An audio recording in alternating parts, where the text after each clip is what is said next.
Prions tous ensemble.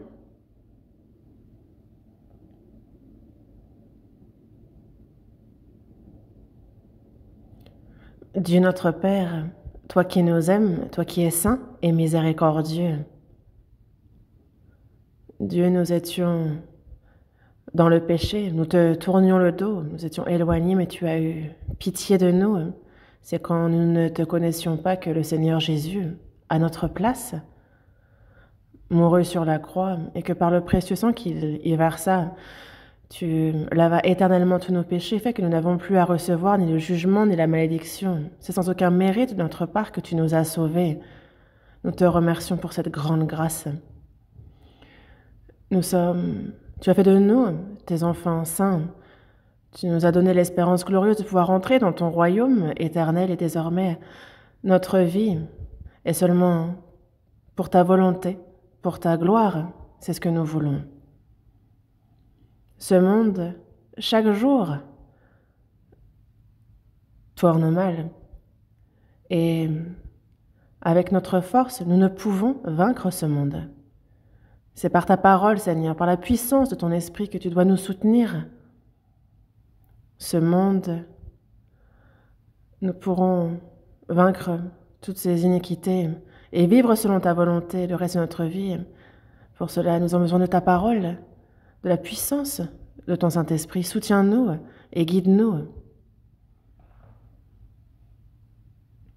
Tes églises dans toute la Corée et dans le monde entier, à tous les frères et sœurs qui, malgré les difficultés qu'ils rencontrent, gardent la foi, prêche ton évangile à tous ces frères et sœurs, donne-leur ta grâce, la puissance de ton esprit, et quelles que soient les tribulations, les difficultés auxquelles ils font face, qu'ils puissent avec assurance prêcher ton évangile et vivre pour ta gloire. Seigneur, que ta grâce abonde toujours plus pour eux et garde-les par ta puissance. C'est notre prière ardente à leur égard. En ton temps, tu nous enseignes comment nous devons nous conduire. Par ta parole, tu nous consoles, tu nous renouvelles.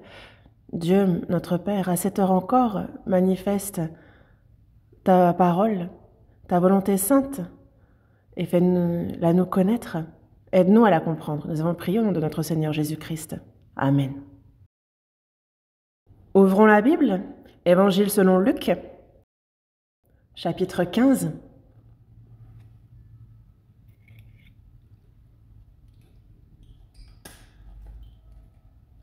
Évangile selon Luc, chapitre 15.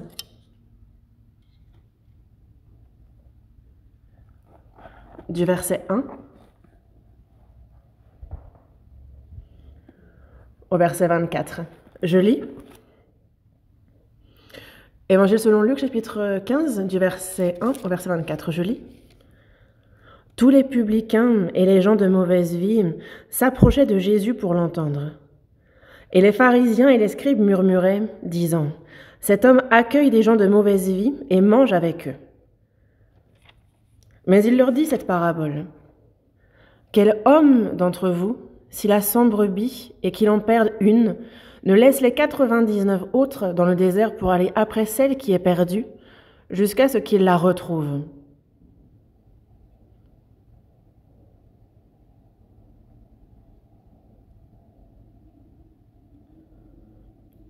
Lorsqu'il l'a retrouvée, il la met avec joie sur ses épaules et, de retour à la maison, il appelle ses amis et ses voisins et leur dit « Réjouissez-vous avec moi, car j'ai retrouvé ma brebis qui était perdue. » De même, je vous le dis, il y aura plus de joie dans le ciel pour un seul pécheur qui se repent que pour 99 justes qui n'ont pas besoin de repentance.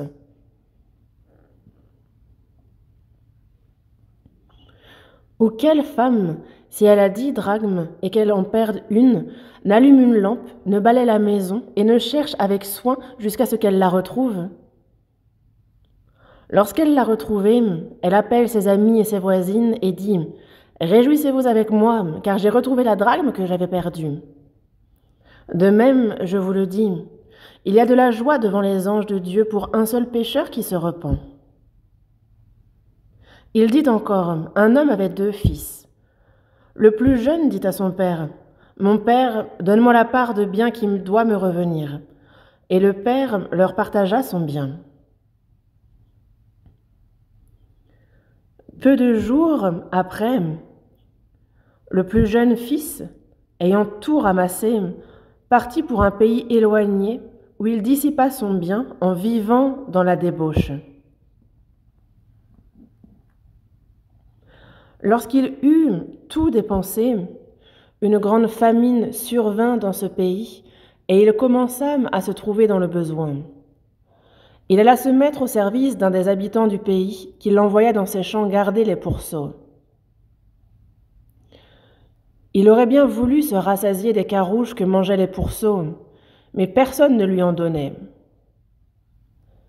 Étant rentré en lui-même, il se dit : combien de mercenaires chez mon père ont du pain en abondance, et moi, ici, je meurs de faim ?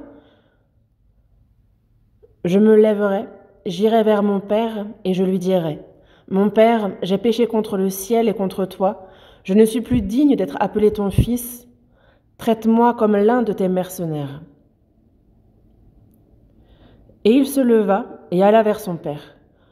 Comme il était encore loin, son père le vit et fut ému de compassion. Il courut se jeter à son cou et le baisa.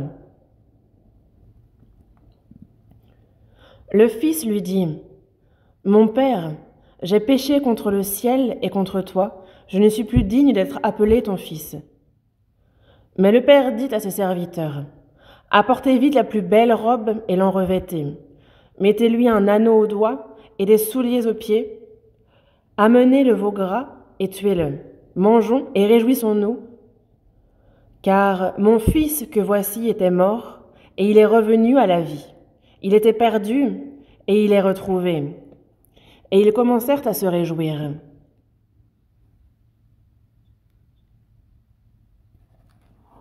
Jusqu'ici ?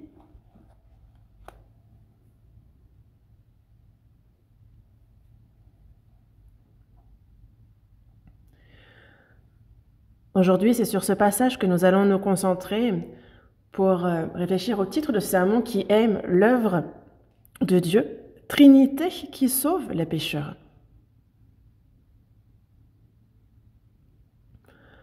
Je lisais ce passage et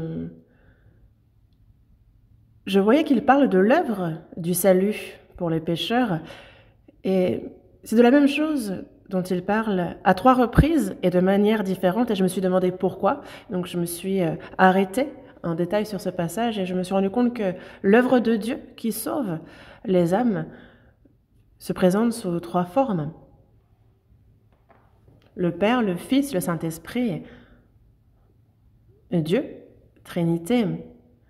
Parmi les doctrines auxquelles nous croyons, la plus importante est cette Trinité de Dieu, le Père, le Fils, le Saint-Esprit.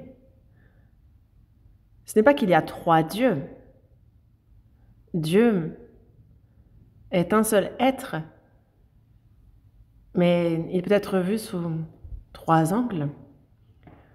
Ce que le Dieu, le Père fait, ce que le Fils Jésus fait et ce que le Saint-Esprit fait.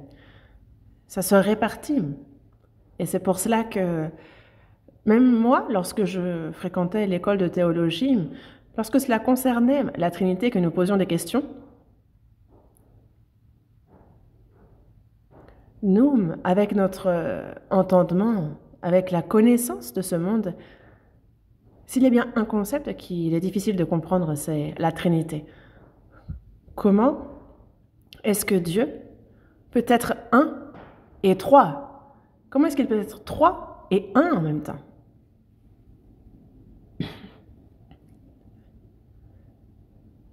Et quand on pose une question là-dessus,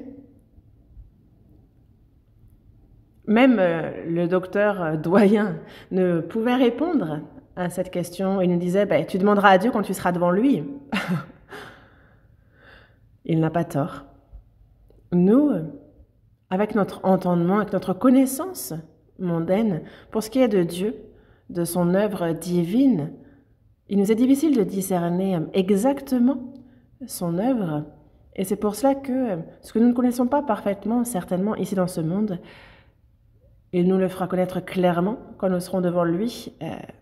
Et c'est pour ça que dans 1 Corinthiens chapitre 13, il nous dit bien qu'aujourd'hui, je connais en partie, mais alors je connaîtrai comme j'ai été connu. Nous aussi, notre connaissance de Dieu n'est pas parfaite, n'est pas intègre. Nous connaissons Dieu, mais lui nous connaît parfaitement. Et lorsque nous serons avec lui, alors nous connaîtrons comme nous avons été connus. Nous aussi, nous connaîtrons parfaitement alors. Dans Matthieu chapitre 17, Jésus prend Jacques, Jean et Pierre et grimpe la montagne et là, il y a transfiguration. Son visage resplendit comme le soleil, ses vêtements deviennent blancs comme la lumière. Et donc tout d'un coup, on voit Jésus transfiguré et apparaissent Moïse et Élie.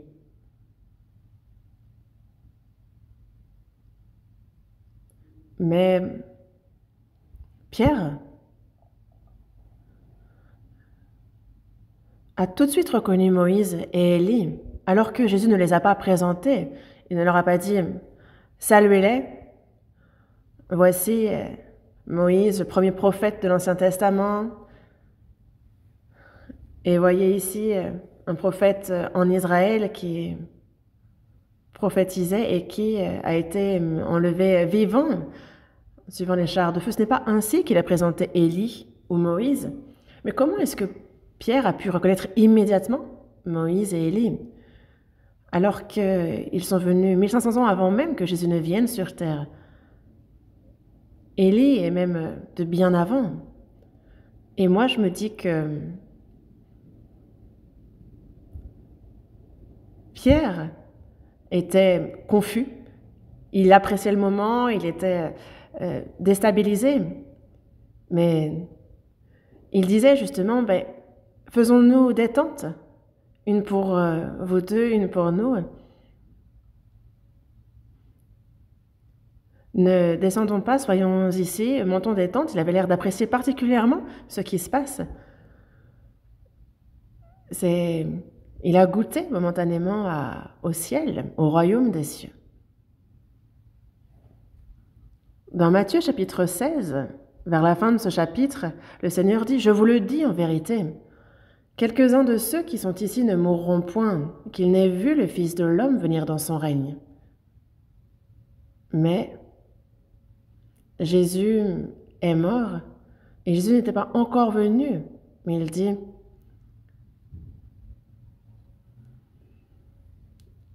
qu'il y en a qui verront le Fils de l'homme venir dans son règne. Pierre, Jacob et Jean, c'est de eux dont il parlait. Et c'est pour ça que dans la seconde épître de Pierre, il y a cette promesse de la venue de Jésus. Et il dit que ce ne sont pas des fables habilement conçues. Non, ça c'est comme ayant vu sa majesté de nos propres yeux que nous témoignons de cela. Comment ont-ils pu voir? C'est que lorsqu'ils étaient sur la montagne sainte, avec le Seigneur, ils ont entendu la voix, cette voix qui disait « Celui-ci est mon Fils bien-aimé, en qui j'ai mis toute mon affection. Écoutez-le. » C'est ce qui se passait sur la montagne où il y eut la transfiguration. Ils ont donc pu voir cette scène qui se déroulera au retour du Seigneur quand il entrera dans sa gloire. On voyait le visage transfiguré qui resplendissait comme le soleil, ses vêtements qui devenaient blancs comme la lumière, et ils l'ont vu transfiguré. Ils ont vu Moïse, Élie apparaître. Ça nous montre donc la gloire de Jésus, et aussi Moïse et Élie qui apparaissent, cela représente deux types de saints lorsqu'il y aura l'avènement. Dans 1 Thessaloniciens chapitre 4, verset 16, il est dit que le Seigneur lui-même a un signal donné à la voix d'un archange et au son de la trompette de Dieu, descendra du ciel et les morts en Christ ressusciteront premièrement. Ensuite, nous les vivants qui serons restés, nous serons tous ensemble enlevés avec eux sur des nuées à la rencontre du Seigneur dans les airs, et ainsi nous serons toujours avec le Seigneur. Le Seigneur explique ici sa venue dans les cieux. Et il nous parle ici de deux types de personnes. Ceux qui, les morts en Christ, qui ressusciteront premièrement, et ensuite les vivants, qui seront restés et qui seront transformés, enlevés sur des nuées.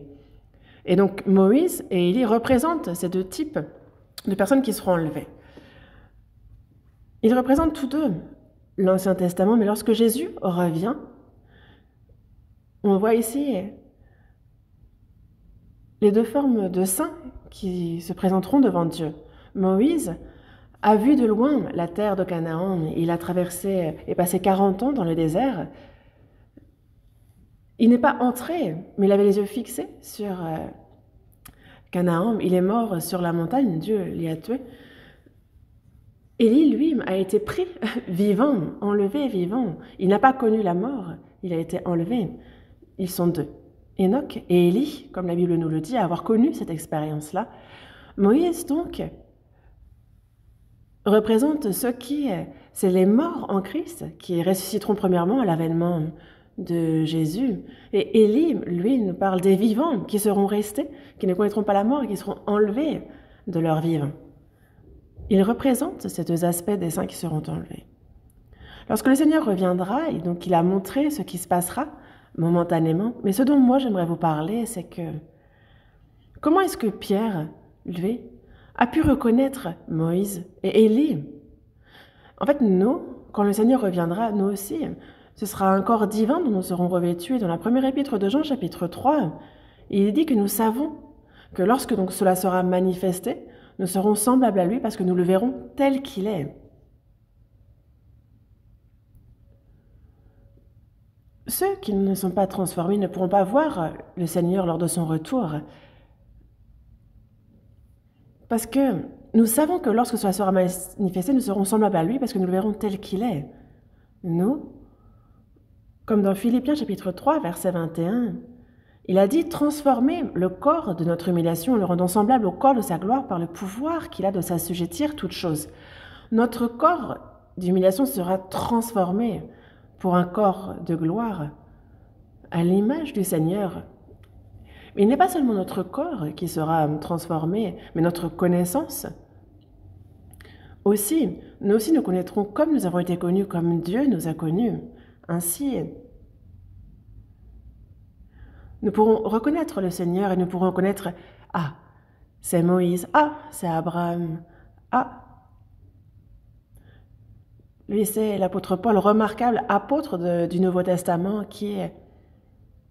Ah, là, c'est Étienne qui fut martyr, lapidé, alors qu'il témoignait. En fait, ce sera très amusant. On n'aura pas besoin de présentation parce que notre connaissance sera parfaite comme celle de Dieu.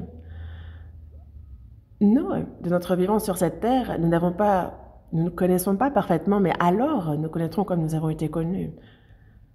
Et en cela, la Bible, vraiment,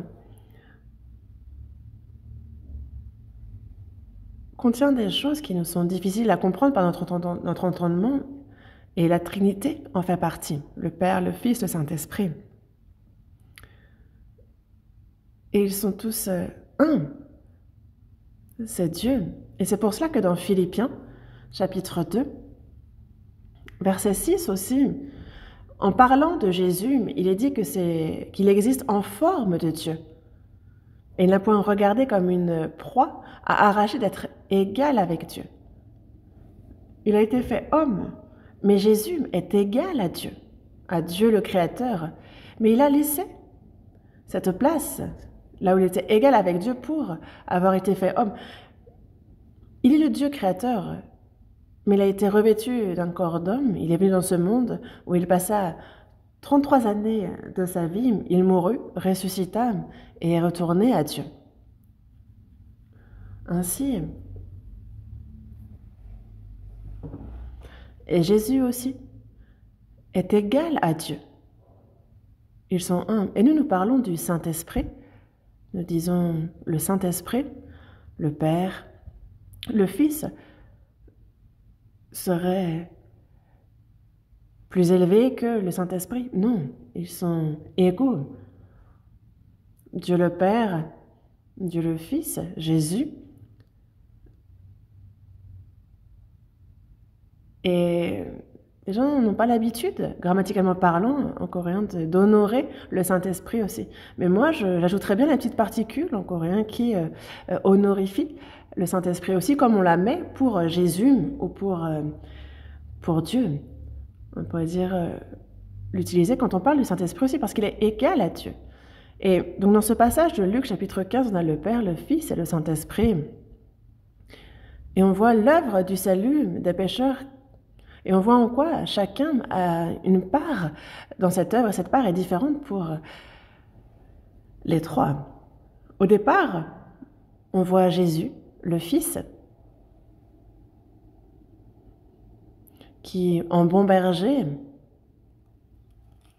paie les brebis. On le décrit comme étant berger. Dans Jean chapitre 10, verset 11, Jésus dit « Je suis le bon berger ». Le bon berger donne sa vie pour ses brebis. C'est ce qu'il nous dit. Oui.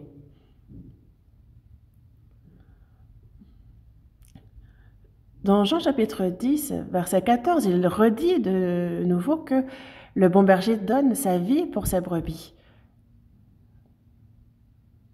Il n'est pas une mauvaise personne parce que il dit « Je donne ma vie pour mes brebis ». Il aime le bon berger et toute la Bible décrit Dieu comme étant le bon berger. De nombreux passages nous en parlent. Nous allons chercher plusieurs passages dans la Bible. Ézéchiel, chapitre 34. Ézéchiel, chapitre 34.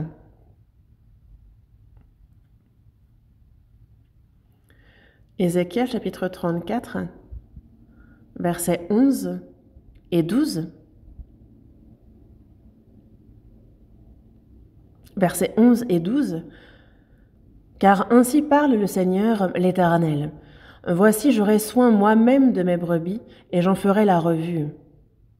Comme un pasteur inspecte son troupeau quand il est au milieu de ses brebis éparses, ainsi je ferai la revue de mes brebis, et je les recueillerai de tous les lieux où elles ont été dispersées au jour des nuages et de l'obscurité.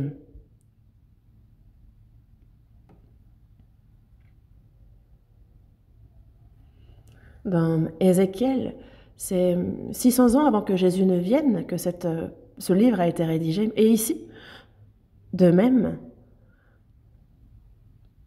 donc le Seigneur parle, l'Éternel, et il dit « J'aurai soin moi-même de mes brebis.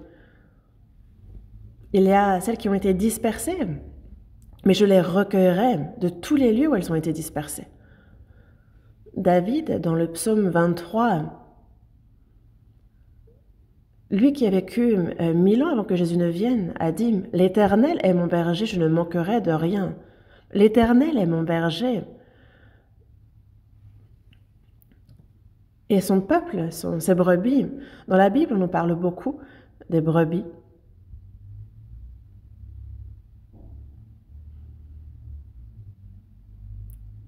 Toutes les bêtes ont un minimum de sens de l'orientation. Même si elles se perdent, elles retrouvent leur chemin. Mais la brebis, elle, si vous l'écartez un peu de sa maison, elle ne pourra pas retrouver le chemin pour y retourner.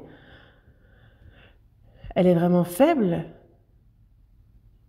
simple, et donc elle ne peut se passer d'un berger.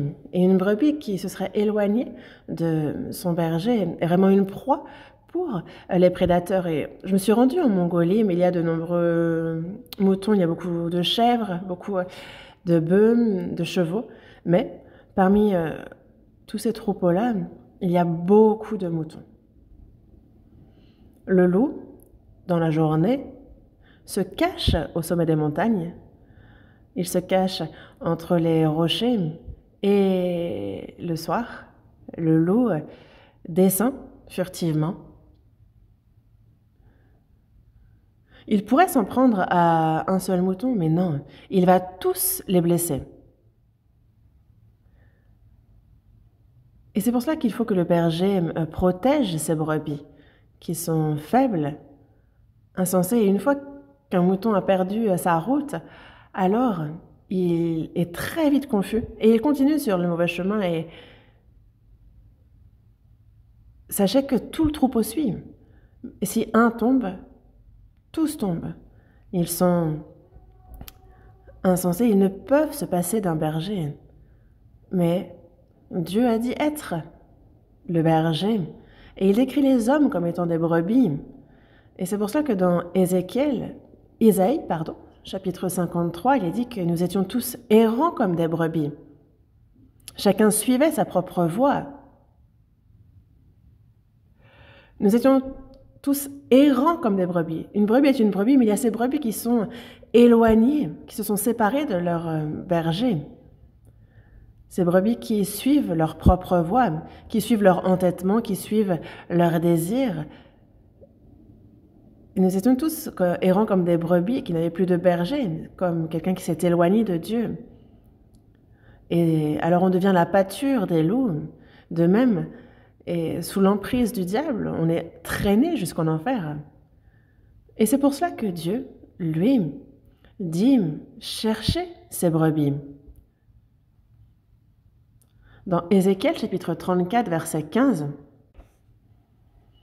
« C'est moi qui ferai paître mes brebis, c'est moi qui les ferai reposer, dit le Seigneur, l'Éternel. Je chercherai celle qui était perdue, je ramènerai celle qui était égarée, je panserai celle qui est blessée, et je fortifierai celle qui est malade. » Ici, on nous parle de ces brebis égarées qu'il recherche. Et verset 31, voyons le verset 31. On lit ensemble ce verset. « Vous, mes brebis, brebis de mon pâturage, vous êtes des hommes. Moi, je suis votre Dieu, dit le Seigneur, l'Éternel. » Dieu dit, « Vous, mes brebis, brebis de mon pâturage, vous êtes des hommes. » Les brebis sont des hommes, et moi je suis votre Dieu, dit le Seigneur l'Éternel. Les hommes sont des brebis que Dieu paie. Mais cette brebis est égarée. Dans Luc chapitre 15, la première chose dont Dieu parle, c'est de cet homme qui a 100 brebis, il en perd une. Donc il comptait ses brebis, de peur que ne serait-ce qu'une seule ne se soit perdue. Il compte et recompte, et il en manque toujours une. Et donc il y a, sur les 100 brebis, il y en a une qui s'est égarée. Et pour chercher cette brebis, il va laisser les 99 autres dans le champ pour aller chercher la brebis égarée. En Israël, il y a beaucoup de collines. Il y a des montagnes vraiment escarpées où on fait paître les troupeaux. Et on monte et on descend, des fois jusqu'à 500 mètres d'altitude. Et c'est très dangereux pour une brebis qui se serait égarée loin de son berger. Elle peut mourir en tombant à cause d'une chute. Elle peut tomber sur des loups. Mais on peut se dire, oh, j'en ai 100, qu'il y en ait une qui se perde, ce n'est pas très grave, il m'en reste beaucoup. Non. Il y en a 99 qui sont en sûreté. Il les laisse et il va chercher 7 brebis. Et il dit, mais et vous, n'iriez-vous pas chercher cette brebis? Continuez à la chercher jusqu'à ce qu'on la trouve. On regarde ici et là et on n'abandonne pas. On cherche encore jusqu'à ce qu'on la trouve, sans abandonner. Cherchez ce qui est perdu. Et pourquoi est-ce que nous étions perdus? Nous étions dans le péché, égarés, éloignés de Dieu, nous étions éloignés de lui, de sa parole, nous suivions les désirs de notre chair. Nous étions en train de suivre le diable qui a l'emprise sur cette terre. Le péché nous séparait de lui, nous étions traînés vers la mort, comme nous le dit Proverbe chapitre 24. Et parce que nous étions perdu à cause du péché, que faut-il faire si on veut retrouver une brebis qui est égarée? Non seulement il faut la retrouver, mais il a fallu que Jésus paie le salaire du péché de cette brebis. Et c'est pour cela que le bon berger donne sa vie pour sa brebis. Une brebis égarée à cause du péché, il y a le bon berger qui donne sa vie pour ses brebis. Et donc il cherche véritablement. Il ne fait pas que les chercher, il est également un bon berger qui a été jusqu'à donner sa propre vie. Et c'est pour cela que dans la première épître de Jean, chapitre 3, verset 5, en parlant de Jésus, on dit qu'il est paru pour ôter les péchés, et il n'y a point en lui de péché. Vous le savez. Parce que chercher une brebis égarée est une chose, mais il a fallu payer le salaire du péché de cette brebis. Jésus est apparu pour ôter les péchés, il n'y a point en lui de péché. Il a fallu qu'il meure à notre place. Le Fils Jésus, voici la première chose qu'il fait, mourir pour les pécheurs. Le bon berger qui donne sa vie pour ses brebis. Dans Romains chapitre 5, verset 8, il est bien dit que Dieu prouve son amour envers nous lorsque nous étions encore des pécheurs, lorsque nous étions perdus, égarés, loin de Dieu, lorsque nous étions ennemis de Dieu. C'est alors que Christ est mort pour nous. C'est ainsi que Dieu a prouvé envers nous son amour. Il est venu pour sauver les pécheurs. Dans Luc chapitre 19, verset 10, le Fils de l'homme est venu chercher et sauver ceux qui étaient perdus. Il est venu sauver les pécheurs qui étaient perdus, mais comment faire pour les sauver? Pour cela, il a fallu payer le salaire du péché à leur place. Il est venu pour mourir à la place des pécheurs. C'est ce qu'il dit ici. Et c'est pour cela que lorsque nous étions pécheurs, nous étions éloignés de lui, nos actions étaient mauvaises, nous étions contre lui, mais il est mort pour nous.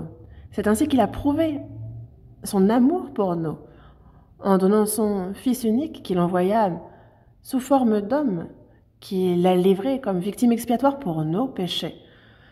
Et c'est la première chose que Jésus, le Fils, fait.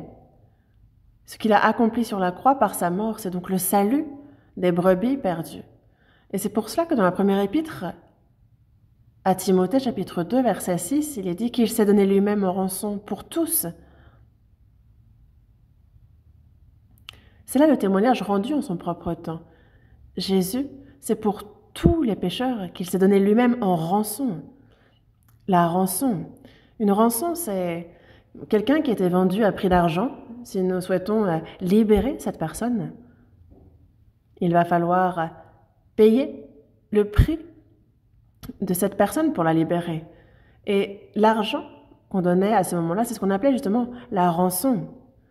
C'est l'argent qui remplace, qui compense pour cette personne. Et dans la première épître à Timothée, chapitre 2, verset 6, c'est ce que Jésus a fait. Il s'est donné lui-même en rançon pour nous. Il s'est donné lui-même comme salaire pour nos péchés. Il est le bon berger qui donne sa vie pour ses brebis. Il a donné sa vie pour ses brebis, n'est-ce pas?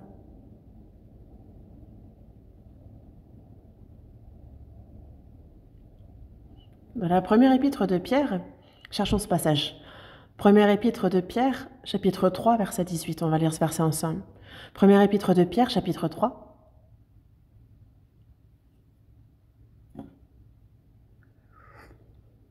Chapitre 3, verset 18. Lisons ensemble. Christ aussi a souffert une fois pour les péchés, lui juste pour des injustes, afin de nous amener à Dieu, ayant été mis à mort quant à la chair, mais ayant été rendu vivant quant à l'esprit. Christ aussi a souffert une fois pour les péchés. Jésus n'a pas de péché, mais il est mort sur la croix pour les péchés. Il a été puni de la pire des manières, mais c'est pour nos péchés qu'il a souffert une fois, lui juste pour des injustes, c'est lui, Jésus, juste, qui est mort pour des injustes, afin de nous amener à Dieu. Il nous a cherchés, il nous a trouvés, et il nous a amenés à Dieu. Imaginez un peu l'unique de Dieu, lui qui est égal à Dieu, Jésus, le Fils, a dû absolument mourir. Et c'est pour ça que dans la première épître de Pierre, chapitre 2, verset 25, il dit que vous étiez comme des brebis errantes. Vous étiez errantes, et si vous continuiez dans cette errance, vous finissiez en enfer. Mais maintenant, vous êtes retournés vers le pasteur et le gardien de vos âmes. Le Seigneur est mort pour nous, il a payé ainsi le salaire de notre péché. Et lorsque nous comprenons cette réalité, lorsque nous comprenons ce fait, alors nous sommes retournés vers le pasteur et le gardien de nos âmes.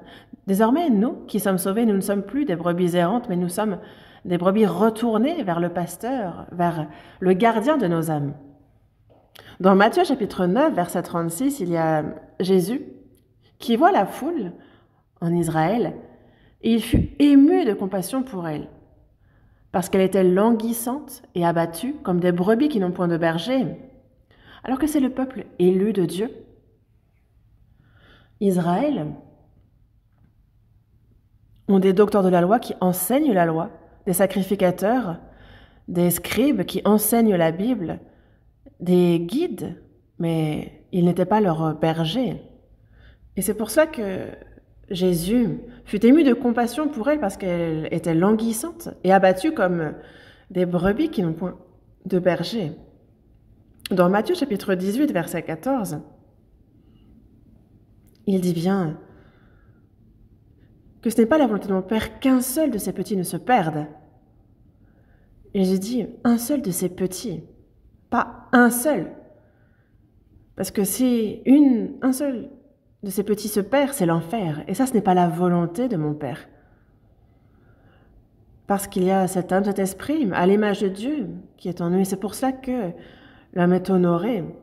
Dans Matthieu chapitre 16, verset 26, Jésus a dit que l'âme d'une personne est plus précieuse que tout.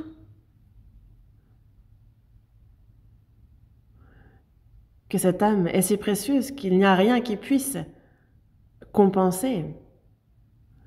Que donnerait-on en échange pour son âme? Il n'y a rien qui fasse le poids. Et c'est pour ça que Dieu, qui considère l'homme, son âme et son esprit importants, il a sacrifié son Fils unique pour payer le prix du salaire du péché.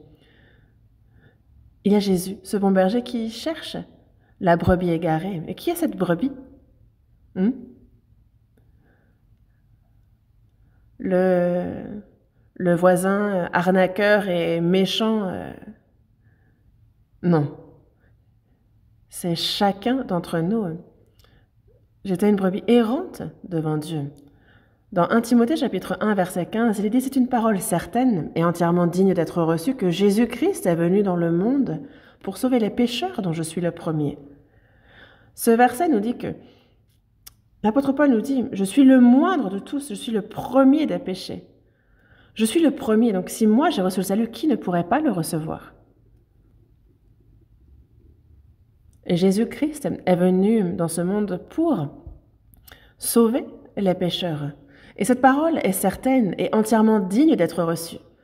Jésus-Christ est venu dans le monde pour sauver les pécheurs. C'est une parole certaine, entièrement digne d'être reçue. Il faut que tout le monde reçoive cette parole. Et quels sont donc ces pécheurs? Nous sommes chacun, pour notre part, pécheurs. Mais Jésus, lui, est venu sauver les pécheurs. Il a payé le salaire du péché à notre place et il est mort pour cela. Parce qu'il considère l'âme d'une personne plus précieuse que toute autre chose. Donc imaginez combien tout ce qu'il peut faire pour une âme. Nous, de nos jours, même les Coréens, en fait, on est tellement empressés que on dit des fois, les gens s'imaginent, ils se disent « Oh, je meurs de ci, je meurs de là. » Et puis, Ceux qui disent, bah, mourir, c'est pas si compliqué que ça, mourir. Non, non, ni l'un ni l'autre, dans tous les cas. Est-ce que c'est simplement la mort charnelle? Est-ce que c'est la fin? Non. Car ce serait tomber en enfer éternel que de juste mourir sans être sauvé. Même si vous étiez seul, s'il n'y avait que vous sur terre, Jésus serait venu pour vous sauver. Pourquoi? Parce qu'il va chercher cette brebis, cette unique brebis qui s'est perdue. Et il laisse dans le champ les 99 autres pour aller chercher sa seule brebis égarée. Il cherche.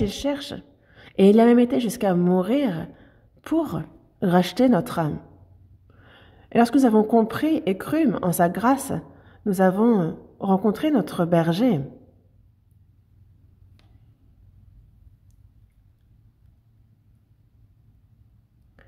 Nous, on errait ici et là dans les collines, dans les vallées. Et des fois, quand on va ici et là, on trouve des animaux, des brebis qui sont sur le point de mourir, prises au piège ou tombées. Et qu'est-ce qu'on fait? On la met sur nos épaules, on les ramène à la maison. On les délivre. On va pas lui dire, mais pourquoi t'as voulu t'enfuir et la frapper? Non. Non. Et ce n'est pas ce que le Seigneur a fait non plus. Il n'a pas fait de reproches. Il n'a pas pointé du doigt ce qui n'allait pas. Il n'a pas dit, suis-moi. Il nous a mis sur ses épaules. Parce qu'il y a cet amour pour cette brebis. Et donc il ne s'est pas dit que cette brebis était sale, qu'elle puait. Il n'a pas réfléchi, il a pris sur ses épaules. Et il est retourné. Vous voyez combien Dieu nous aime. Non seulement il nous cherche, il nous aime et il nous sauve, mais il nous a mis sur ses épaules. Dans Deutéronome chapitre 1, verset 31, on voit que Dieu sauve le peuple d'Israël d'Égypte et qu'il les guide en terre de Canaan. Et dans tout ce processus, il est vraiment dit que en fait, l'Éternel a porté Israël. Je ne sais pas si vous avez déjà lu ce verset, mais voyons. Dans Deutéronome chapitre 1, verset 31. Chapitre 1, verset 31.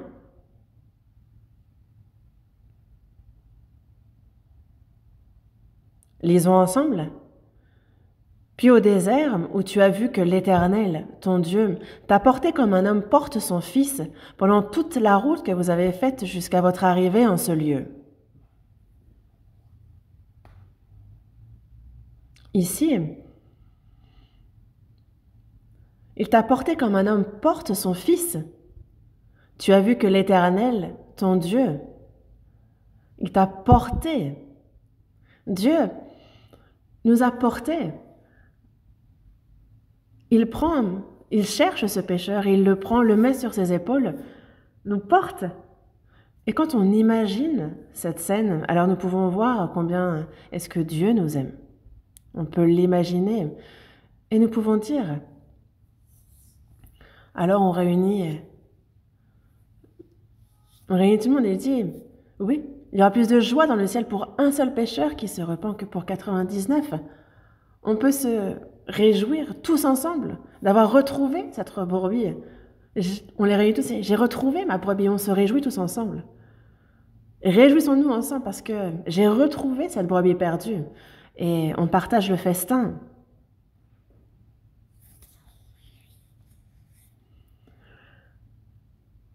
J'ai retrouvé ma brebis perdue. Dans Luc, chapitre 15, verset 7, il y a plus de joie dans le ciel pour un seul pécheur qui se repent. Dieu se réjouit davantage pour un seul pécheur qui se repent que pour 99 justes qui n'ont pas besoin de repentance. Les justes qui n'ont pas besoin de repentance, ce ne sont pas ceux qui, les scribes ou les pharisiens, ceux qui ne se seraient pas repentis, non. Ce sont ceux qui sont déjà sauvés. Et ceux qui sont sauvés, qui vivent leur vie de foi, sont dans la joie, parce qu'il y en a 99 qui sont dans la joie, mais lorsqu'une âme Lorsqu'un pécheur est sauvé, alors on est bien plus dans la joie. Pour ce pécheur qui se repent, imaginez que vous ayez plusieurs enfants, mais il y a un de vos enfants qui s'est perdu. On l'a pensé mort, mais il est revenu miraculeusement en vie. Alors, imaginez la joie. Les enfants qui sont à nos côtés, ils sont en sécurité, on est ravis de les avoir à nos côtés, mais celui qu'on pensait mort revient vivant. Et donc on s'est réjoui bien davantage pour cet enfant-là. Tout le quartier se réjouit, toute la famille se réjouit. Et on a un cantique qui dit « Les cloches du ciel sonnent. Bienvenue à cet enfant prodigue. Gloire, gloire. Les anges chantent, gloire, gloire. La harpe, le loup. » Il y a les anges, il y a donc ces esprits au service de Dieu qui se réjouissent aussi pour cette âme qui a reçu le salut. Les anges. Dans Hébreux chapitre 1, verset 14, il dit que ce sont des esprits au service de Dieu. Ils ne peuvent être épouses ou ne peuvent être fils de Dieu. Et Jésus ne meurt pas pour un ange qui se serait corrompu. Les anges sont des esprits au service de Dieu qui sont envoyés pour exercer un ministère en faveur de ceux qui doivent être héritiers du salut. Ils sont différents des hommes.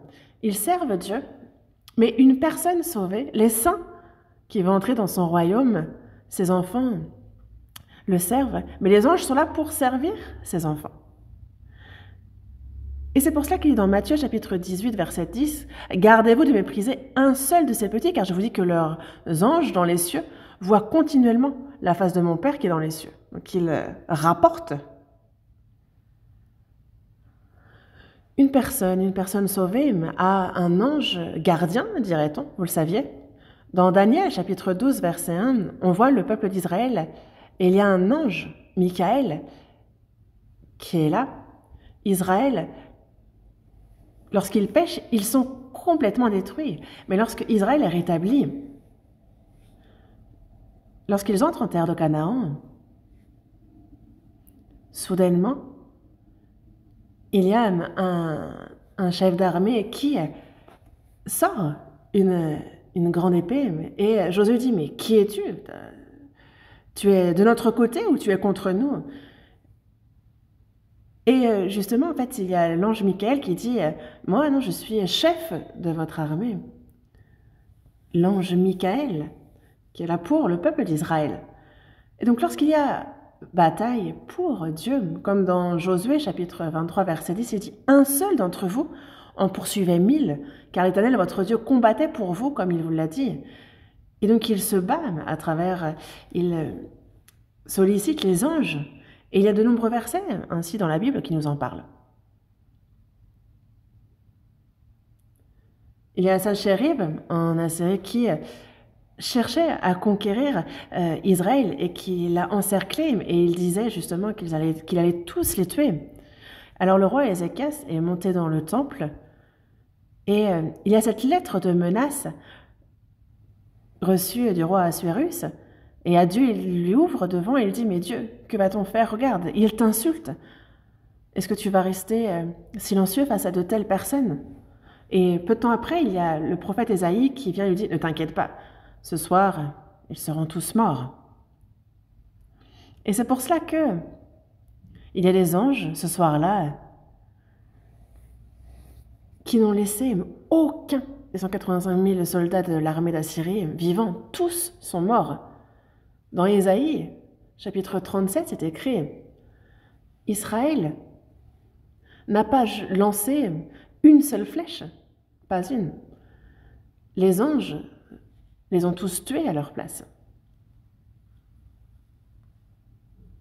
Et il y a plusieurs passages comme cela. Regardez, voyez, le Hamas qui cherche à supprimer Israël, ce fut la même chose lors de la guerre des 6 jours. Il y a des missiles qui sont lancés. Mais voyez comment cela se passe. Regardez, à cause de cette guerre,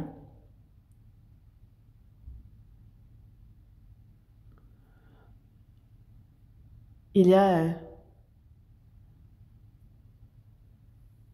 on le voit dans les articles de journaux, les morts qu'il y a eu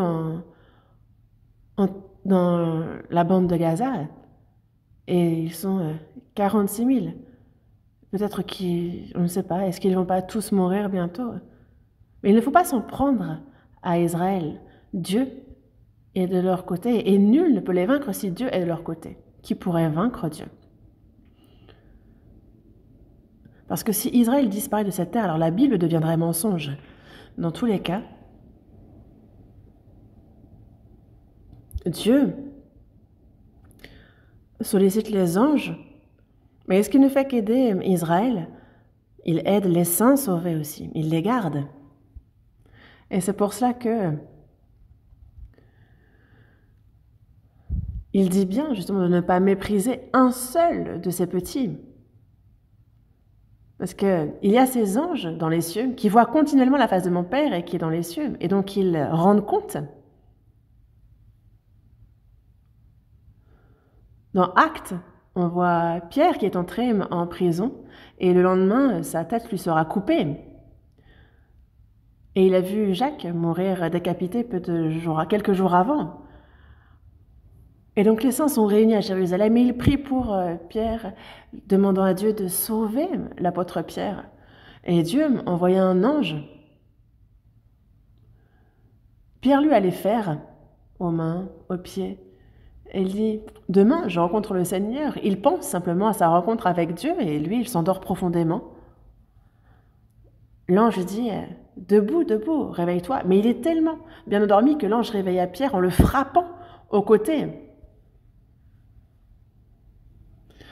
Il se réveille, lève-toi promptement, et les chaînes tombent de ses mains, et les portes s'ouvrent en grand, et tous les gardes sont endormis profondément. La première porte s'ouvre, la deuxième, la troisième, toutes les portes s'ouvrent. Pierre pensait rêver. Il est à l'extérieur, et à ce moment-là, il comprend que Dieu a envoyé ses anges pour me sauver. Et il va là où... dans la chambre haute de Marc, il frappe là où les saints sont réunis pour prier, et il frappe et dit, qui est-ce? Et il dit, c'est Pierre. Hérode, justement, en fait, elle se réjouit tellement qu'elle n'ouvre pas la porte, mais elle va dire aux disciples, c'est Pierre, c'est Pierre. Ils disent, ce n'est pas possible, il est en prison. Alors il priait pour la libération de Pierre, mais il n'a pas l'air de prier avec foi. Il dit, non, c'est bien sa voix, j'ai reconnu, c'est Pierre. Alors ça doit être son ange qui est venu. Ça doit être son ange, pense-t-il. Chaque personne sauvée a un ange gardien, vous le saviez? C'est Jésus qui l'a dit. Ah, mais écoutez, là, n'est-ce pas? T'es là? J'ai un ange gardien aussi. Coucou. Donc il faut être prudent. Ne m'insultez pas. Parce que sinon, il y a mon ange gardien qui va tout répéter à Dieu. Et ce n'est pas que pour moi, c'est le cas pour tous les saints sauvés. Tous ont un ange gardien. Et quand on pense à cela, il rapporte ce qu'on fait de bien et ce qu'on fait de mal aussi. Donc, il ne faut pas faire de bêtises. Alors, l'ange dirait sinon, Dieu, tu sais, il y a un tel, ton fils. Il est beau, il est agréable, il fait ce qui est bon pour toi, ça doit être génial d'avoir un fils pareil. Mais, si jamais on fait des bêtises, il doit être là. Dieu, tu dois vraiment être frustrant d'avoir un fils qui agit si mal. Mais sachez qu'en tous les cas, on rend compte de comment nous agissons. Et donc les anges,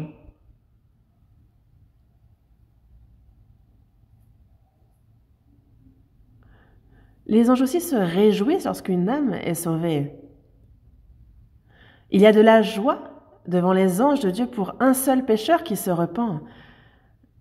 Il y aura un festin, ce sera une véritable fête dans les cieux. Et on ne pourra pas contenir cette joie lorsqu'une âme est sauvée. Et le berger, voyez la peine qu'il s'est donnée pour chercher sa brebis perdue. Il met toute sa force, il va ici et là.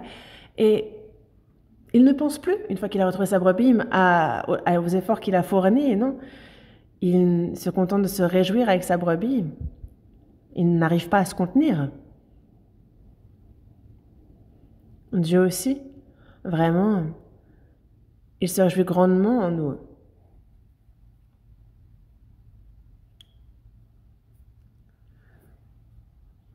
Retournons à Luc, chapitre 15.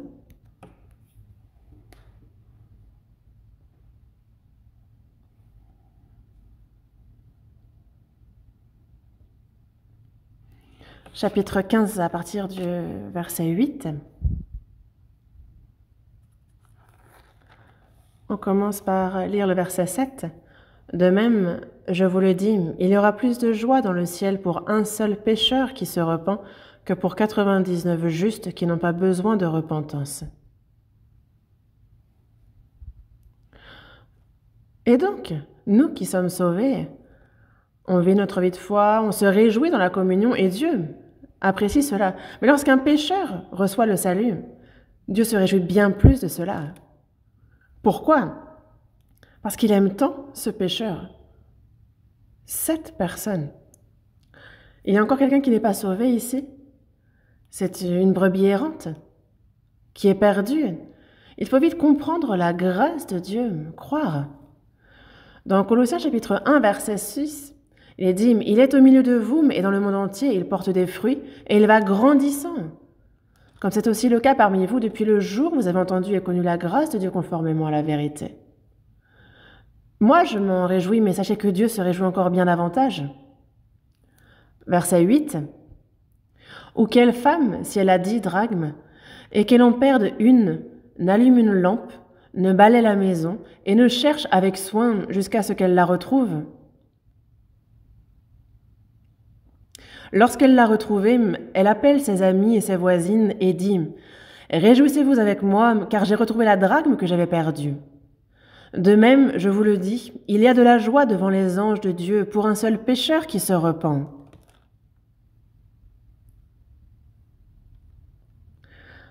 Dans ces versets, il y a une femme qui a 6 drachmes. C'est une monnaie qui a la même valeur qu'un denier. Un denier, c'est le salaire journalier d'une personne qui travaille normalement. Mais certaines personnes rencontrent une femme qu'ils marieront, leur fiancé. Ils sont décidés à se marier avec cette femme. Et il y a cette dot, et c'est souvent 10 drachmes que l'on donne. Alors, c'est très précieux. Et la femme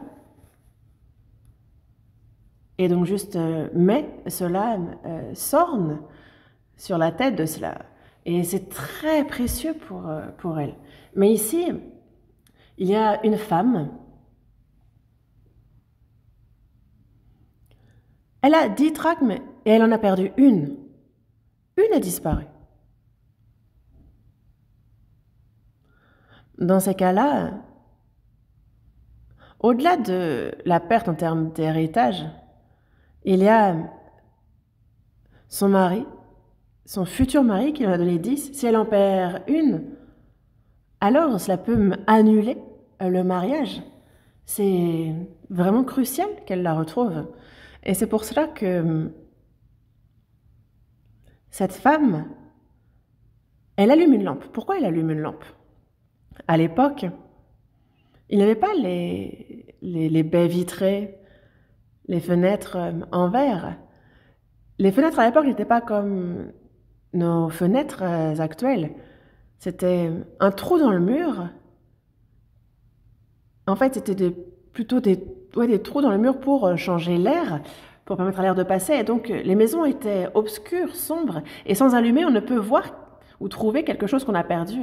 Et donc, elle allume une lampe, et elle cherche partout, dans les moindres recoins, et on la voit qui balaie la maison. Elle cherche avec soin pour voir est-ce que cette drachme ne serait pas sous la poussière, dans un coin. Elle est là avec sa lampe, elle balaie, et elle l'a retrouvée.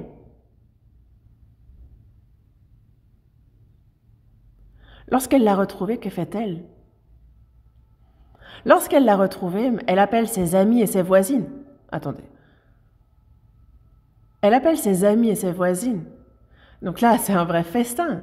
Déjà, quand on les appelle, c'est qu'il faut les recevoir, il faut préparer.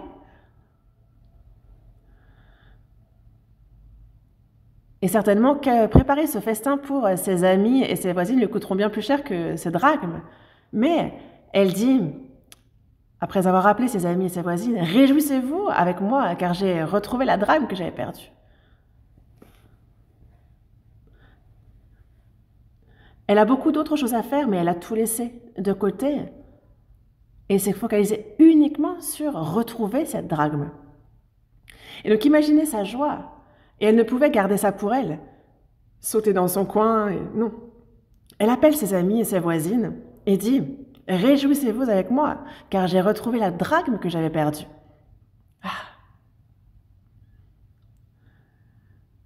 C'est la même joie que lorsqu'on retrouve la brebis égarée. On appelle les copains, les voisins, on dit « J'ai retrouvé ma drachme. » Et les amis se réjouissent aussi en disant « Ah, t'as évité le pire. T'aurais pu avoir de graves problèmes si tu ne l'avais pas retrouvée. » Mais ils se réjouissent ensemble. De même, je vous le dis, il y a de la joie devant les anges de Dieu pour un seul pécheur qui se repent. Les anges aussi se réjouissent au salut d'une âme. Nous évangélisons et lorsque une personne reçoit le salut, la personne qui évangélise se réjouit. La personne qui reçoit le salut se réjouit. Et les amis, les voisins, tout le monde se réjouit, vraiment. Oh, elle est sauvée. Oh, je suis trop joyeuse. Toute l'Église se réjouit. C'est incomparable à toute autre joie. C'est incomparable. Dans Sophonie, chapitre 3, il dit « L'Éternel, ton Dieu, est au milieu de toi comme un héros qui sauve. Il fera de toi sa plus grande joie. » Il fera de toi sa plus grande joie. Sa plus grande joie. Il se réjouit tellement lorsqu'un pécheur se repent, lorsqu'il reçoit le salut. Mais il est dit donc qu'elle allume une lampe. Dans Philippiens chapitre 2, verset 16, on nous parle de portant la parole de vie. Donc la parole de vie éclaire. Cette parole de vie qui éclaire, c'est la lumière de son évangile, de Dieu qui éclaire les pécheurs. Que nous fassions des entretiens, que nous ayons les grands séminaires bibliques, en fait, c'est la parole de vie qui permet de retrouver les pécheurs perdus les uns après les autres, tellement l'âme de chacun est précieuse. Nous qui avons reçu le salut en premier, il y a comme dans Hébreux chapitre 2, verset 3, il est marqué, on nous parle d'un si grand salut, et nous l'avons connu. Mais est-ce qu'il y a quelque chose de plus précieux que l'âme, que l'esprit d'une personne sur cette terre? Alors que le Seigneur a bien dit que nous pouvions échanger quoi que ce soit contre l'âme d'un homme. Est-ce qu'une personne pourrait, avec sa fortune, racheter son âme? Non, jamais. L'unique, le Fils de Dieu, est mort, il a versé son sang. C'est le seul moyen. Donc on voit combien grande est la valeur d'un homme pour Dieu. Et pourquoi, donc, les drachmes sont si précieuses? Dans la première parabole, il nous parle de ce bon berger qui donne sa vie pour ses brebis, pour le salut des âmes. On voit Jésus qui donna sa vie, qui se livra pour nous sauver. Et il en va de même pour cette drachme perdue. Elle a plus de valeur que toute autre chose, comme l'homme est plus précieux que toute autre chose pour Dieu. Une personne sauvée, moi ça fait plus de 62 ans que j'ai reçu le salut. Ça fait 62 ans, donc le temps a passé, oui. Beaucoup de choses sont flots. Il y a eu beaucoup de joie, beaucoup de peine, beaucoup de joie. Mais en fait, quand je me pose, j'arrive à ne pas penser à tout ça. Mais quand j'ai reçu le salut, ça par contre, c'est frais comme si c'était hier. Lorsque j'ai compris l'évangile, j'étais tellement, tellement heureux. En fait, Ensuite, je me serais cru dans un rêve. J'ai dû me pincer pour voir si c'était bien la réalité. J'étais tellement joyeux. Ce jour était pourtant sombre. Je prends le bis, il a fallu que je descende. Et je gérais une église dans les champs. Donc, il faisait noir. Mais moi, je dansais. Et heureusement que personne ne m'a vu dans le noir parce que je pense qu'ils auraient pensé que je suis fou. Et moi, j'étais là. Rédemption, rédemption, le Seigneur m'a sauvé. Quand j'ai reçu le salut, ce moment est aussi frais dans ma tête que comme si c'était hier, parce qu'il y avait une telle joie, et cette joie est la même encore maintenant. Une personne sauvée est dans la joie. Et lorsqu'une personne reçoit le salut, la personne qui l'a évangélisé est dans la joie, toute l'Église est dans la joie, et Dieu se réjouit grandement. Et donc, c'est si grand et précieux qu'une âme, l'une après l'autre, soit sauvée. Ça, ne nous l'oublions pas. Donc la prédication de l'Évangile, il nous faut bien s'en charger. Jésus, pour le salut d'un pécheur, a donné sa propre vie, il a payé un grand prix. Le Saint-Esprit, donc cette femme désigne l'Esprit. Le Saint-Esprit, c'est à travers l'Église qu'il cherche les pécheurs. Et la parole de vie de l'Évangile éclaire et aide à trouver les pécheurs. Ainsi, le Seigneur, pour nous, il a payé tout le salaire du péché. Et ainsi, le Saint-Esprit nous fait comprendre cette grâce de Dieu. Dans Apocalypse chapitre 2, verset 7, on voit que celui qui a des oreilles entende ce que l'Esprit dit aux églises. Comment fait le Saint-Esprit? C'est à travers l'Église, à travers les saints sauvés qu'il parle. Le Saint-Esprit nous enseigne nous-mêmes à travers la Bible et à ceux qui ne sont pas sauvés aussi. Le Saint-Esprit, à travers l'Église, va parler. Ainsi, dans Jean chapitre 15, versets 16 et 17, il dit « Quand sera venu le Consolateur, que je vous enverrai de la part du Père, l'Esprit de vérité qui vient du Père, il rendra témoignage de moi.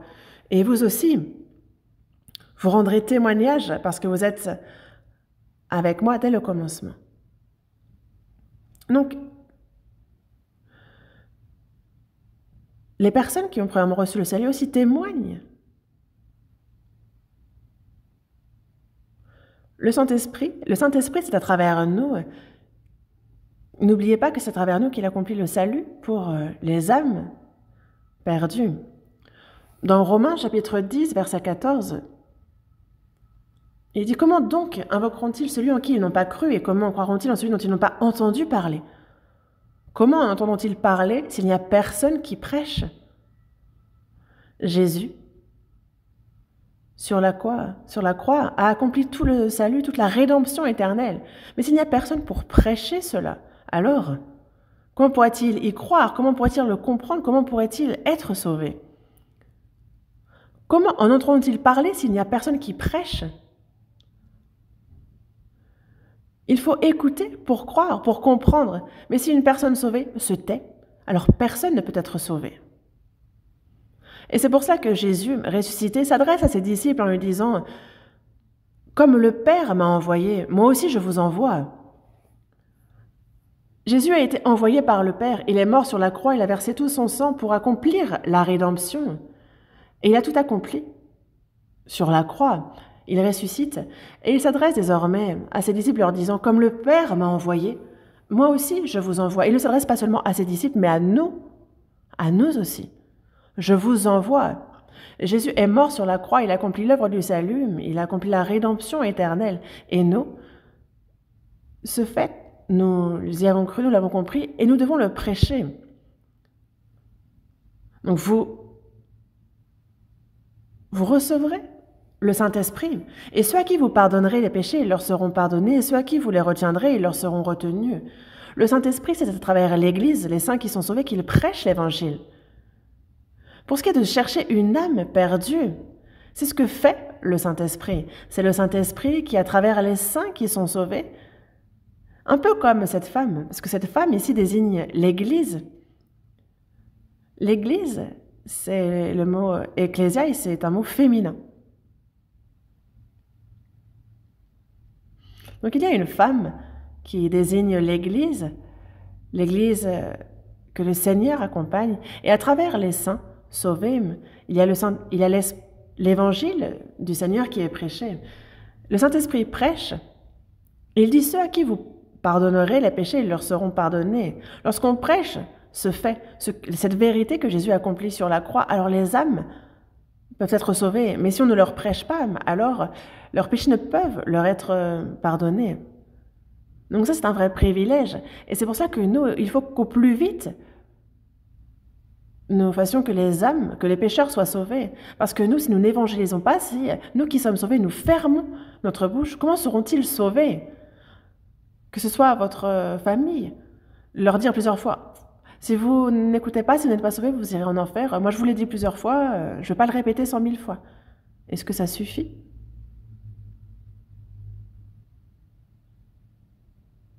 Certainement que s'ils meurent et qu'ils vont en enfer, ils ne diront, mais si vraiment il y avait un enfer et un royaume des cieux, il aurait fallu que tu m'en parles correctement. Il aurait fallu que tu nous le dises au moins en pleurant. Tu n'as pas versé une larme. Ils se plaindront.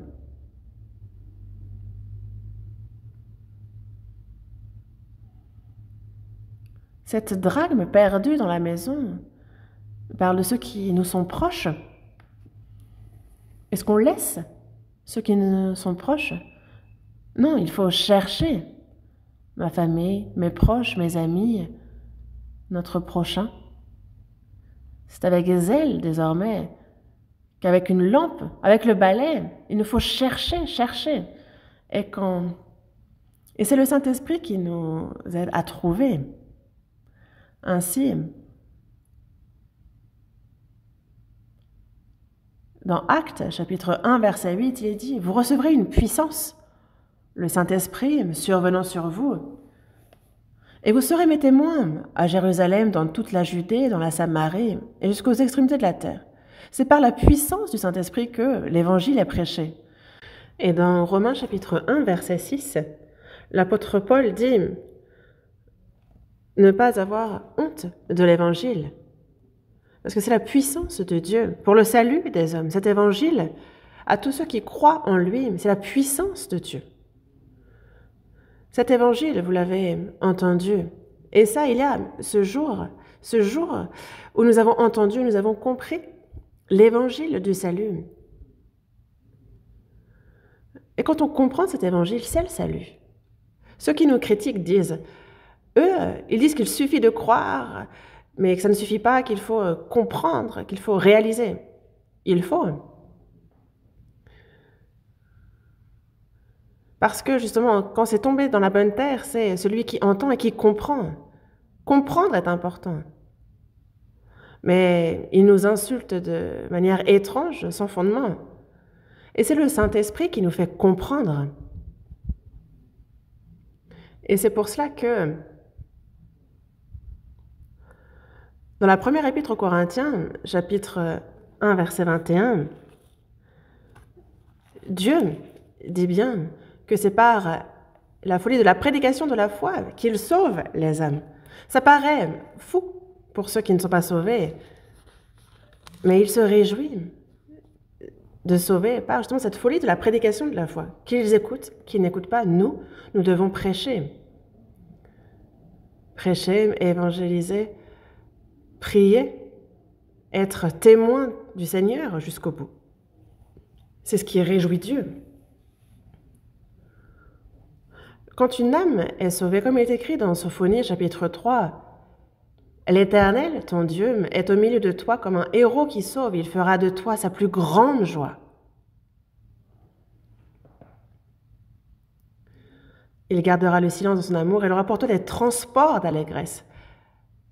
Et quand une personne est sauvée, ne vous dites pas juste « Ah, il est sauvé ». Réjouissez-vous avec lui. Et aussi, désormais, dans Luc chapitre 15, chapitre 15, verset 11, il dit encore, « Un homme avait 2 fils. Le plus jeune dit à son père, « Mon père, donne-moi la part de bien qui doit me revenir. » Et le père le leur partagea. Il y a dans une maison 2 fils. Et le plus jeune dit à son père, « Mon père, donne-moi la part de bien qui doit me revenir lorsque tu décéderas. Je ne vais pas réussir à attendre que tu décèdes. Donne-la-moi en avance. » Non.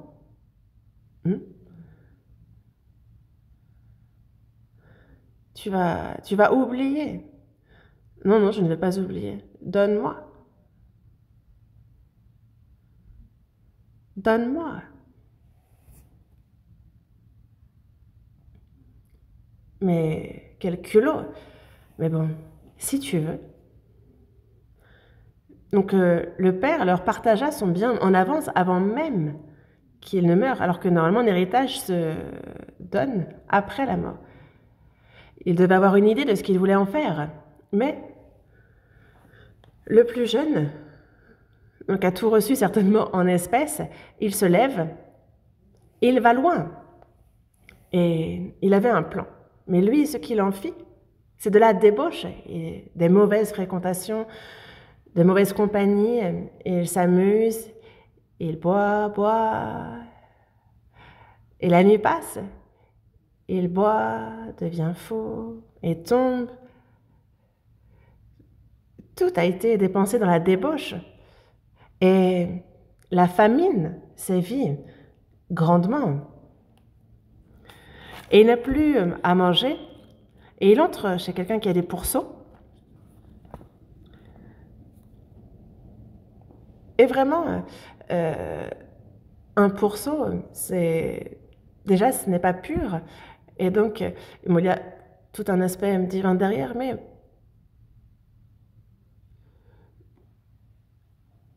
il ne pouvait même pas manger ce que mangent les pourceaux. Il voulait manger des carouges, mais personne ne lui en donnait, donc il était tout rachétique. Il avait des déficiences alimentaires, et il se dit, mais combien de mercenaires chez mon père ont du pain en abondance et moi, ici, je meurs de faim. Mon père est riche, même ses mercenaires vivent mieux que moi, et moi ici, je meurs de faim. Je ne peux pas me laisser mourir ainsi. Il reprend son courage et il dit, j'irai vers mon père, il me pardonnera. Il est plein d'amour. Et son père lui dit, il dit à son père, mon père, j'ai péché contre toi, contre le ciel, contre toi. Je ne suis plus digne d'être appelé ton fils. Mais il se lève, prend son courage à 2 mains et va vers son père. Il était encore loin, c'est ce qui est écrit. Il était encore loin, verset 20. Luc chapitre 15, verset 20. Et il se leva et alla vers son père. Comme il était encore loin, son père le vit et fut ému de compassion. Il courut se jeter à son cou et le baisa. Le fils lui dit, « Mon père, j'ai péché contre le ciel et contre toi. Je ne suis plus digne d'être appelé ton fils. »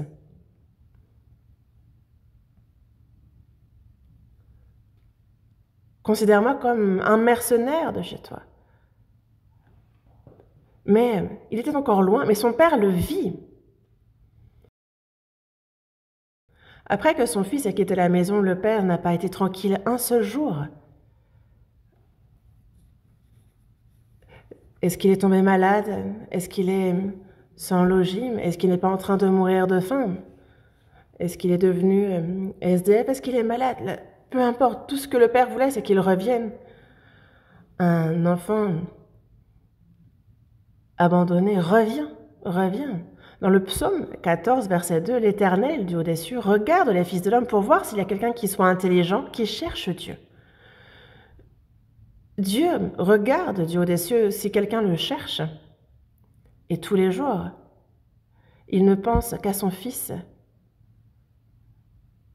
Ne ferme pas la porte, ne barre pas la porte. Et il a toujours sa chambre de prête, le riz, il a son bol. Et du matin jusqu'au soir, le père attend son fils. Il n'est pas venu aujourd'hui encore. Et le ciel se couche. Mais il voit plus loin. Il voit quelqu'un qui marche et la démarche ressemble à la sienne. Son père le vit, il le voit en premier. Il fut ému de compassion. Il courut se jeter à son cou et le baisa. Mais imaginez un petit vieux qui court. Courir pour une personne âgée, ce n'est pas très gracieux. Mais ému de compassion, il courut se jeter à son cou et le baisa. « Oh, mon fils, c'est maintenant que tu reviens. » Le fils est si désolé qu'il ne sait pas quoi dire. Il dit, « Père, j'ai vraiment mal agi. J'ai péché contre le ciel et contre toi. Je ne suis plus digne d'être appelé ton fils. » Et il dit, « Mais considère-moi comme un mercenaire. » Le père n'a même pas mentionné le péché de son fils. Il n'a pas demandé « Et mon argent, qu'en as-tu fait? À quoi l'as-tu utilisé ?» Non. Tes revenus, ça me suffit. Je suis dans la joie. Je suis reconnaissant. Et le père fait apporter la plus belle des robes. Il lui met un anneau au doigt, des souliers aux pieds. Il dit « Amenez le veau gras. Tuez-le. » Il n'a même pas de chaussures. À l'époque, les serviteurs, vraiment, il est dit qu'ils n'avaient pas de chaussures ou de souliers. Mais ils le revêtent des plus beaux habits, de la plus belle robe. Dans le jardin d'Éden, Adam et Ève ont désobéi à la parole de Dieu et en ont été chassés. Et Dieu les revêtit d'habits de peau, dans Genèse chapitre 3, verset 21. Pour faire des habits de peau, il faut qu'il y ait sacrifice d'un animal, que son sang coule. Et c'était pour nous montrer plus tard que Jésus, l'agneau de Dieu, sera lui aussi sacrifié, qu'il versera son sang pour nous et que sa peau sera déchirée pour notre salut. Et on voit donc l'amour de Dieu qui a couvert Adam et Ève. Ésaïe, chapitre 61. Ésaïe, chapitre 61. Ésaïe, chapitre 61.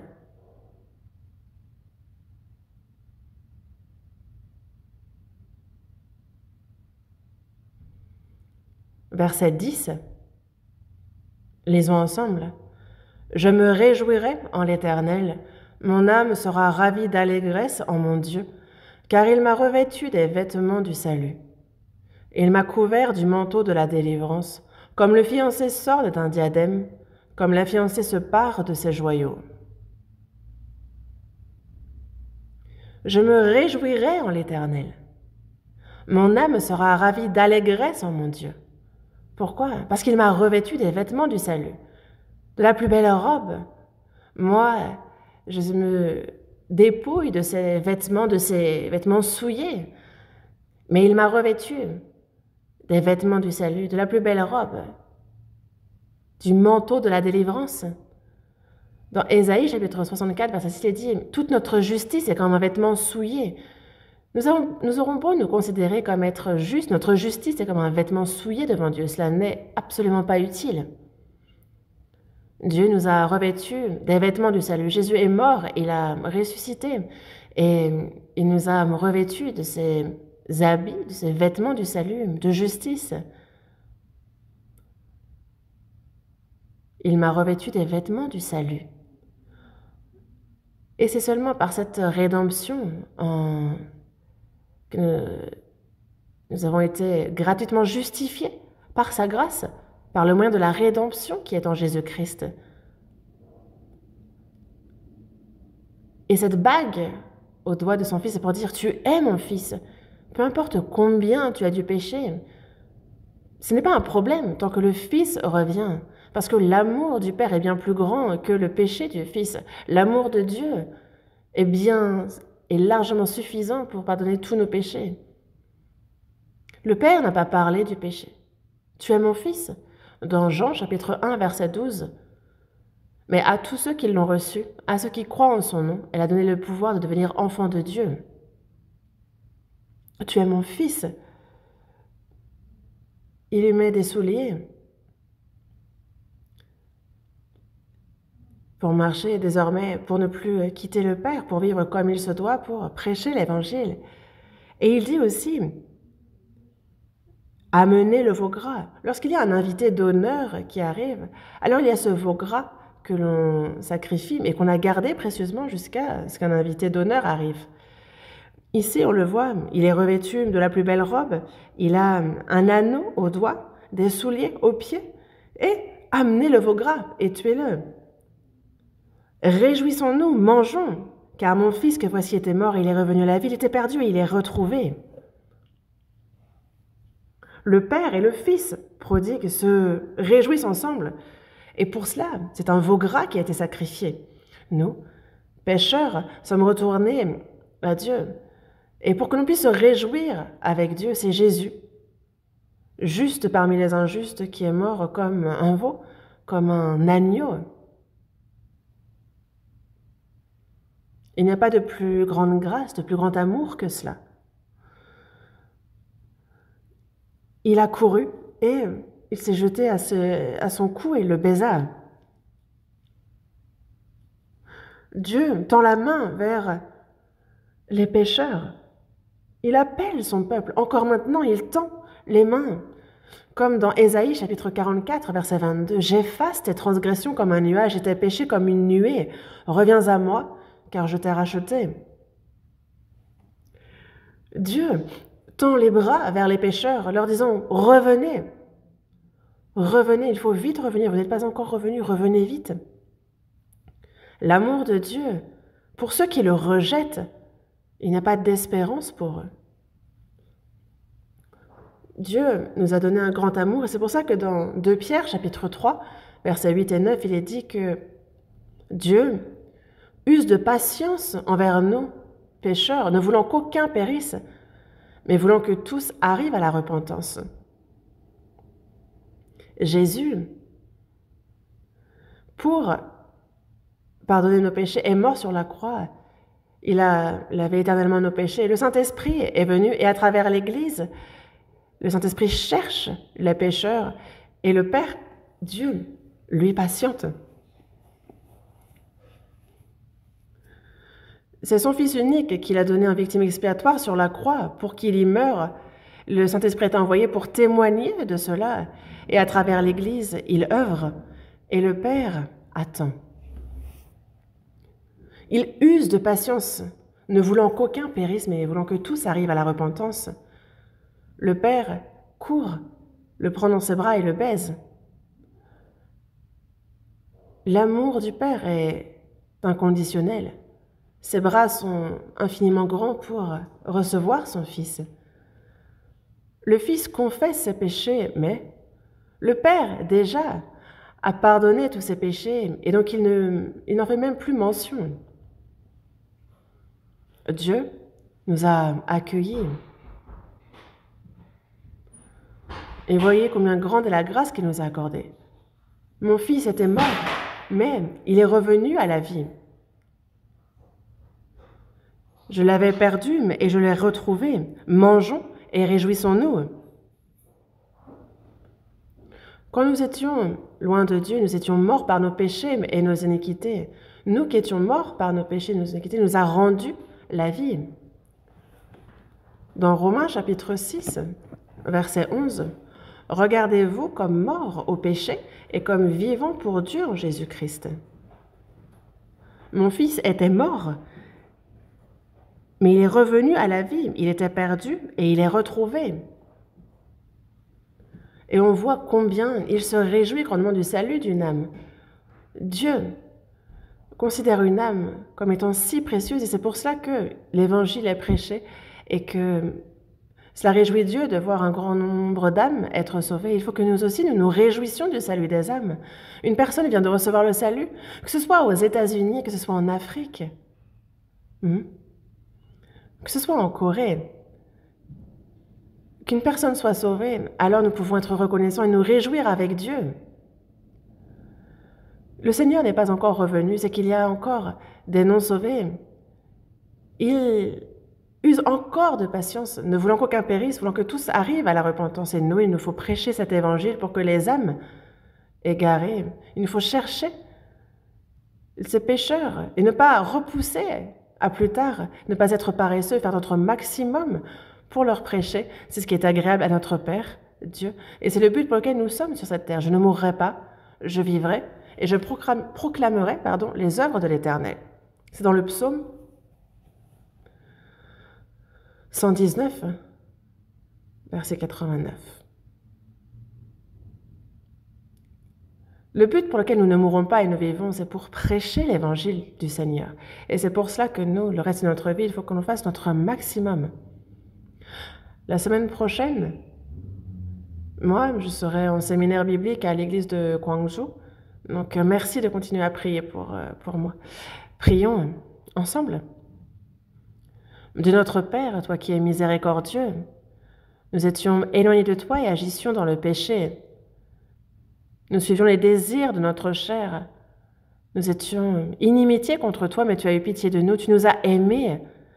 Et le Seigneur Jésus est mort à notre place, et par le sang qu'il a versé, tu as éternellement pardonné nos péchés. Tu as fait prêcher ton évangile par ton Saint-Esprit à travers l'Église et les saints déjà sauvés. Tu nous as fait comprendre ta grâce, à toi qui uses de patience envers nous. Merci beaucoup pour ta compréhension de l'évangile que tu nous as donné. Nous qui avons reçu le salut par le précieux sang du Seigneur versé pour nous, c'est désormais pour le salut des autres âmes que nous puissions nous charger de cette mission que tu nous as confiée et que de nombreuses âmes soient sauvées, que cela soit une grande source de joie pour toi et que cela te glorifie grandement. Nous confions tout pour toi. Nous avons prié dans notre Seigneur Jésus qui nous aime. Amen.